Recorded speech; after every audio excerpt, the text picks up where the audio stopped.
নমস্কার বন্ধুরা, আজকে আমি তৈরি করব এগ পিৎজা।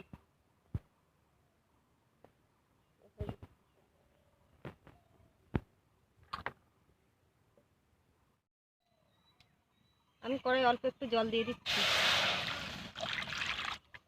জলটা ফুটে গেছে। এই যে ভাঙা ম্যাগিগুলো নিয়েছি, দুটো ম্যাগি নিয়েছি, নিয়ে আমি গুঁড়ো করে নিয়েছি। এই ম্যাগিটা রান্না করে নেব। এবার ম্যাগি মশলাটা দিয়ে দিলাম। এবার এটা শুকনো শুকনো করে নামিয়ে নেব। এবার এটা হয়ে গেছে, এটা নামিয়ে নিচ্ছি। এইভাবে এটা ঠান্ডা করতে দেবো।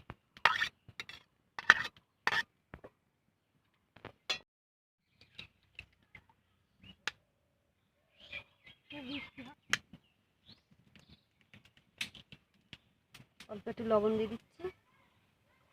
এবার ডিমটা ফেটিয়ে নেব। কড়া গরম হয়ে গেছে, তেল দিয়ে দিচ্ছি। এবার ডিমটা দিয়ে দিচ্ছি। এবার বাঁধাকপি দিয়ে দিচ্ছি, পেঁয়াজ কুচি, লঙ্কা কুচি, ম্যাগিটা মাখন, সিদ্ধ করা আলু একটু গ্রেট করে দেব।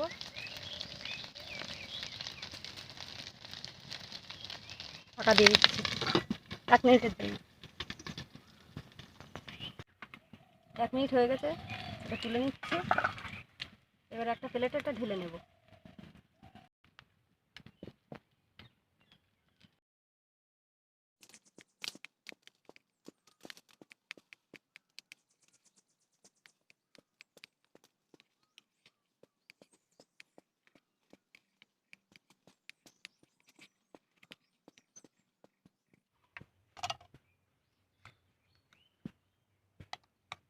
নাও গোপাল একটা পিৎজা।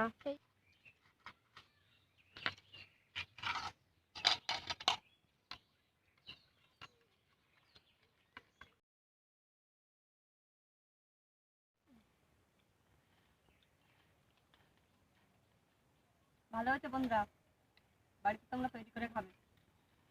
আজকের মতো টাটা টাটা।